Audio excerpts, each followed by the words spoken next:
Timber Talks is brought to you by Wood Solutions. Stay up to date with the latest in timber, the building material that is strong, safe and sustainable. Here is your host, Adam Jones. Using 3,500 cubic metres of CLT and Glulam, Trobe University Student Accommodation provides over 600 new beds and student amenities for the university's growing Bundoora Campus. So this is a two-part series speaking to the project team. Last week we learnt about fast-tracking the construction, building information modelling and working with both timber and concrete. So if you haven't listened to that, I recommend that you go back and listen to part one of this conversation. So in this second part, we're going to be hearing about the construction advice for building with exposed timber and how close is the industry to utilising construction productivity to its fullest extent, and of course the lessons learnt for the project. Without any further ado, here is part two of the conversation with the Trobe University project team. DP, you mentioned how you previously had worked on Monash, and I remember last year or the year before you did a great presentation for the Wood Solutions Young Professionals Network, and at the end you mentioned a bunch of learnings, and I think Atreyu, you were at that event as well by memory. What are some of the learnings from that project that you brought in here from the very start? That you can always cut a hole out of timber if you need to really quickly, and you can't out of concrete. Yeah, look, I guess we did take a lot of what we learned to this building. So, for instance, we worked with TTW to get the fixings on one side of the panel only, so that the other side is the exposed side. We don't have to worry about how we're going to deal with fixings. And also with this building, we could rebate, because we were putting a screen on top of the slab, we could easily rebate any fixings that are there, whereas Monash, we used FC sheet as our topping for acoustics, and obviously it's just not as deep as screed, so actually that's the benefit of screed. Yeah, I think we were just smarter in how we were dealing with all that, and I think also, I guess, with fixings in particular, TTW worked with us more so than potentially another structural engineer would have. So that was really we were really grateful for that, actually. Yeah. Doing a curved building out of a material that's square in effect was really complex. I think that's probably been the biggest complexity. The roof slab is CLT, and it's lots of different thicknesses of panels. That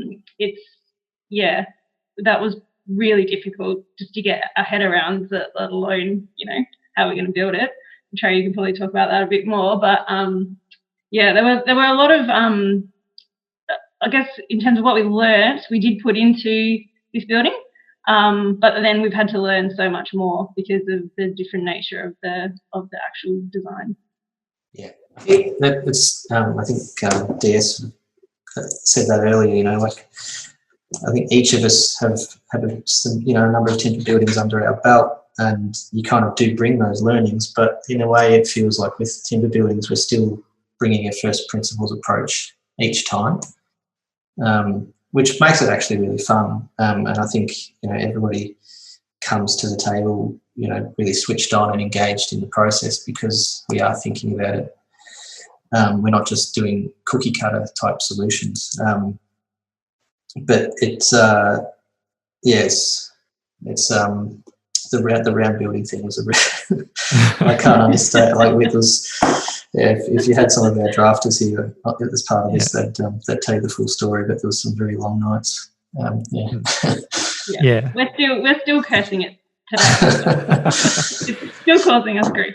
It looks really good, but 100%. I think it looks amazing, and it is. I feel like somewhere in like the early adopter phase where there's a few builders who've done a few projects, engineers have done a handful of projects, and so forth. Do you think how close we are to maximising or unlocking the efficiency in using timber, compared to concrete structures, and how much more innovations left between the two types of construction? Oh, we're only scratching the surface at the moment. There's so far to go. You know, like, I mean, to be perfectly candid, from a structural perspective at least, the design of timber buildings is so basic at the moment. You know, like most timber elements, particularly if you look at like post and beam type solutions in office buildings, it's all simply supported design. There's no real structural efficiency in there. From a material and manufacturing perspective, there's still lots of things that the industry and the industry is making inroads into this. You know, I saw recently Xlam Australia increased their timber grades, and they can do that with some clever manufacturing and processing things, and you know, really clever technology about which bits of timber go in the panel. And by doing that, they can get some, using the exact same trees, they can get stronger panels. And so there's a huge amount of improvement that can be made in the material science side of things, but then also how we connect all these things together. And hybrid structures, we're starting now to look at some more hybrid structures with concrete and CLT and steel and so on, that acting compositely. And I just think, you know, that as I say, we're only just scratching the surface with timber. How about from a construction point of view, DS, in terms of your program and your lifting times and how quick you're actually building? Do you think there's a lot more to go and a lot more to improve upon at the moment? I think from being involved in a few timber projects now and a few projects that we're pricing or working on in the background, I think we've obviously learned that you are going to be heavily crane and lift dependent on a timber structure, even more so than a concrete structure. But I think it's just that we've had to change our mindset and approach a little on how we're thinking about the build itself, and how we structure our teams and how we structure, I guess, the logistics of the site. Yeah, it's just a slightly different mindset. And I think we've obviously had a lot of lessons learned and a lot of, we've become more efficient in how we're planning these things. And we have some data now, I guess, to back our assumptions on programming, which is good. And I don't know if we will I think we won't get faster in lifting on site potentially, but we might have there is certainly room to get better on how we potentially kind of prefab things, or start to put them together in a factory and then reduce our lifting on site, particularly given that the timber is, for the most part, a lot lighter than, say, a precast concrete element. So I think there is a lot of work to be done there. Unfortunately, to do that at the start of the job, you need the time to be able to design those things, design the lifting, and kind of spend some time on that prefab component. And that time is a premium. So with the right project and the right kind of parameters around program, I think we certainly could see some gains in that direction. Mm. And you, from what I understand, you eliminated scaffolding from Latrobe by prefabricating the whole facade system, and quite simply connecting on site. Is that right? Yeah. So essentially, the facade is modular, and it's something we have done for some more traditional projects before. Panels are around, they're a floor in height, but they're between, kind of maybe 4 to 10 meters in length. And again, it means you are quite crane dependent, but essentially they go on like a traditional curtain wall, which is something that we're quite good at doing on site and does happen quite fast. And being kind of on that larger range of panels, you're getting a lot of surface area of facade in each day, which is good for kind of closing up the building, particularly when you're constructing in timber. So I think that's been quite successful, and obviously not having scaffold on site is good from a cost perspective, a time perspective, and we don't typically build like that here in Australia, with scaffold. So having a scaffold at Monash was, kind of a really different kind of way of building for us. We just don't do it, and it can be a hindrance, when you're trying to do other things, like you can't start your landscape, for example, because you have a scaffold around the building. So yeah, kind of the more prefab, obviously, the better that you can, I guess, progress the building as you're constructing the structure. So that's worked quite well. Yeah, and for Monash DP, you achieved, I think it's correct me if I'm wrong, was it Australia's largest passive house project or the world's? I think we did Southern Hemisphere. Southern Hemisphere, yeah, okay. Yeah, largest certified passive house. Yeah, look, that was a bit of a double whammy for us because it was first passive house and the first CLT building that we'd done.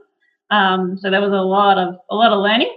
And CLT proved to be the best option for that particular project in terms of facade. But the CLT integrally is airproof, like the air can't pass through, which is one of the big things for passive house.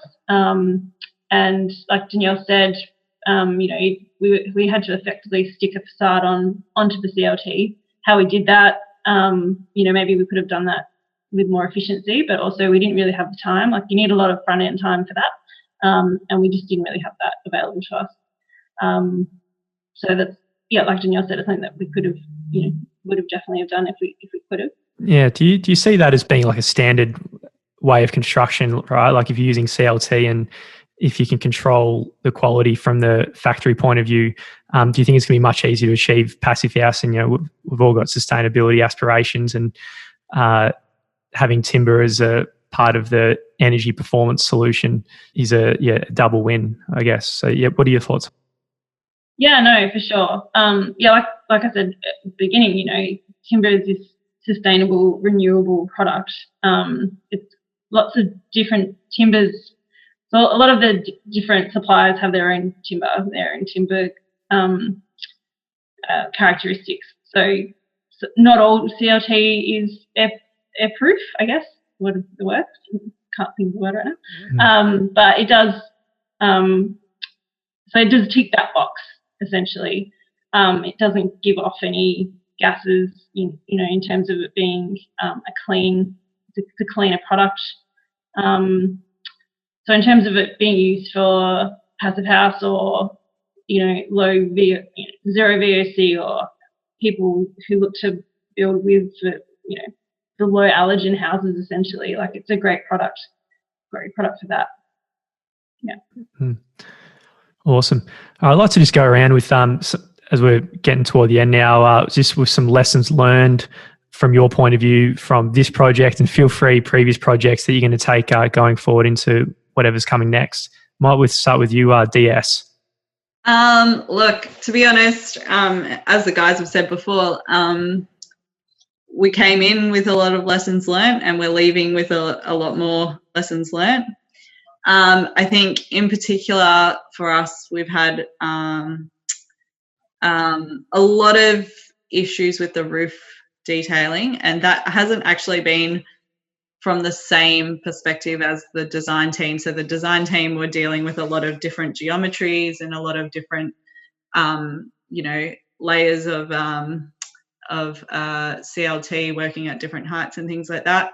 For us, when we got the CLT, obviously it fits together like a jigsaw, and so that wasn't so challenging.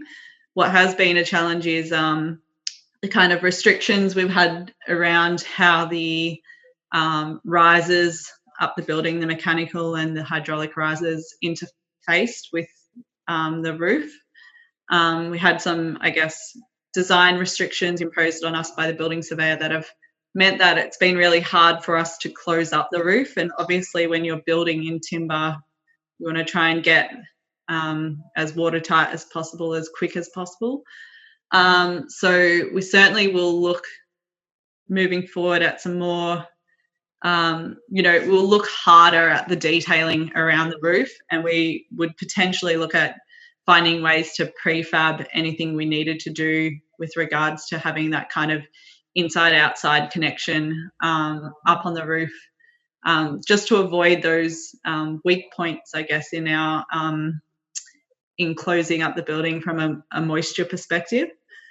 And I certainly think we've still got a ways to go in terms of how we maintain the timber throughout the build. Monash itself was a really quick build from go to woe, and we kind of finished our timber structure in September, had quite a dry, warm spring, and handed the building over in summer. Here we've kind of had a much longer structural build. We've been exposed a lot longer, and keeping the timber in beautiful, pristine condition is really challenging without, spending extreme amounts of money to physically cover it. So I certainly think we need to get a little, perhaps not smarter, but just more efficient or more effective in that regards moving forward. And this just popped in my head, DS, but I understand as Multiplex made a sustainability pledge. I remember seeing you speak at a presentation late last year, and it was on this exact topic. So can you talk about what the sustainability is going forward for Multiplex and your strategy and, going towards zero carbon? Yeah, so we have made a zero carbon pledge for 2030, and I don't want to speak out of school about how we're going to achieve that because I honestly don't know, but we've made the pledge. So I think we're certainly starting to look at how, the buildings that we own, operate, particularly we're looking at how we can, I guess, start to move towards being carbon neutral. And I certainly think we've kind of gathered a sustainability focus group in the Melbourne team who are starting to look at, how we can, I guess, influence the industry and influence the projects we work on to obviously, I guess, add value into those projects at the front end and try and maybe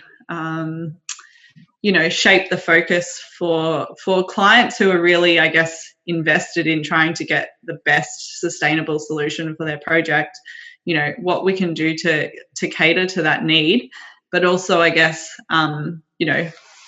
also prompt or influence the decisions to move towards a more sustainable building industry. And, it's something that quite a few of us are quite passionate about within the business. And I think that if we really want to cater to our clients who really are also quite passionate about it, we need to get on board and really make a concerted effort as well to I guess, drive the industry.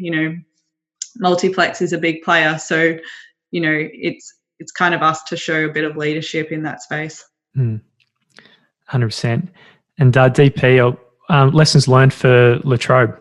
Yeah, so like Danielle said, I guess maintaining where we've got exposed faces. So, for instance, we did learn that the lesson.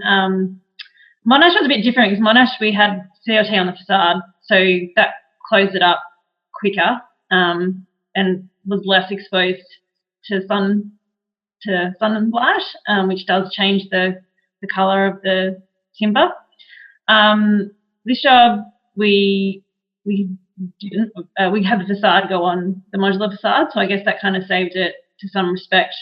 But where we have beams exposed in the knuckle area to stop the propping marks, they put the piece of ply on before the props went on, so that just to help that. Other lessons learned.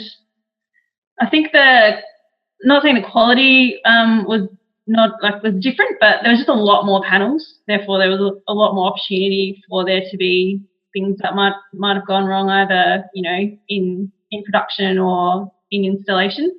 So I think that's interesting. I guess in terms of just being the scale of the building provided extra challenges. The fire and acoustics on this job, like I said, were a lot more stringent I don't know if you can necessarily learn something if it's going to change every time. It's like there's a different set of rules for every project, which in a way is interesting. Like Atreyu said, we're learning something every time. It's really interesting. It's great that we have the opportunity to do that, but at the same time, it can be really frustrating because then you don't have any economies of scale. You don't have anything that you can necessarily rely on. You can assume, hey, we did this last time, we think this will happen again. But then it's up to that particular consultant, building surveyor, engineer that you really need to be on the same plane with. And you really need to get a good team together early to get that finished product. So yeah, a lot of things were learned, but not necessarily that we can put them in our book for next time, but we don't necessarily know that we can use it. And then also, as we talked about before, Atreyu mentioned about it's such a young industry. 1 minute there isn't enough products on available in Australia, and the next minute there's actually a market here. So I think the market is growing slowly, but it is growing, and that's also going to give us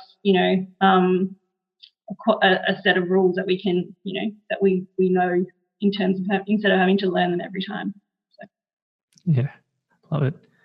And Atreyu. Yeah, I think as I said, I mean the structural design of timber itself is pretty straightforward. The lessons and the challenges is more around the process, particularly around approvals and that sort of thing. So we certainly will walk away now with a lot more confidence around, what we know will work from an approvals perspective and where we might run into challenges, and we're able to apply those lessons, every day on our other projects. Disproportionate collapse and structural robustness, we spent a lot of studies there, and there was a pretty rigorous independent review process, and through that we were sort of a good degree of healthy challenge, and we were able to refine our analysis and that, so that's been useful. Another thing relates to like temporary works. So we can design we provided temporary works engineering for Multiplex and worked with their site team through the build, and there were some details, things like connecting alley-macs back to the structure, for example, that probably from a Multiplex's perspective were less than ideal in terms of the amount of like steel and the amount of fixings we had to put into to get some of these things to work, because a lot of those systems are really designed around conventional concrete buildings, and so alley-mac ties and that sort of thing, they're usually pretty simple. They were pretty tricky, and knowing what we know now, we'd probably approach the build in a slightly different way and perhaps try to actually isolate some zones around the building where those things are likely going to be required, and possibly look to strengthen the timber panels for those alley-macs, so you didn't have to have quite as many fixings. Mm-hmm. That's a discussion we could have with a builder, with Multiplex up front, and we didn't have that discussion up front in the design. So that was a really interesting one.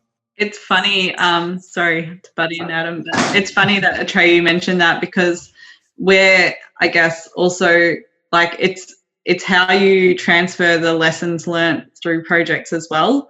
Obviously, our experience, TTW did temp works for us at Monash, and we were quite, I guess the team at Monash were quite aware that at La Trobe we would need a similar treatment for the alley-mac and things like that with steel work and all those things.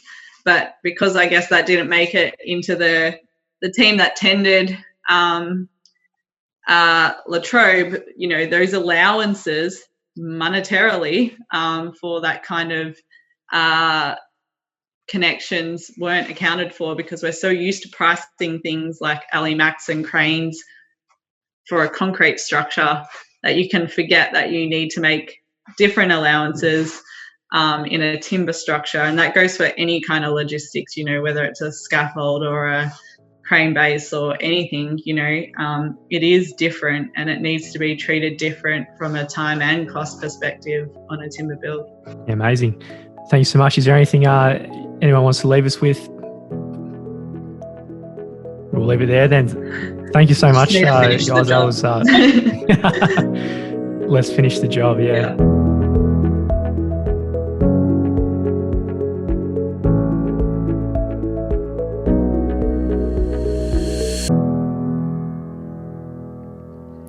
If you've got a mid-rise project that you want assistance with, you can get free advice from the Wood Solutions Mid-Rise Advisory Partnership. So we've got a cost estimator, someone with architect background, fire engineering, structural engineering, and buildability. So we can comment on the feasibility from all angles. If you'd like this free advice, you can contact me at jones@woodsolutions.com.au and we will get back to you.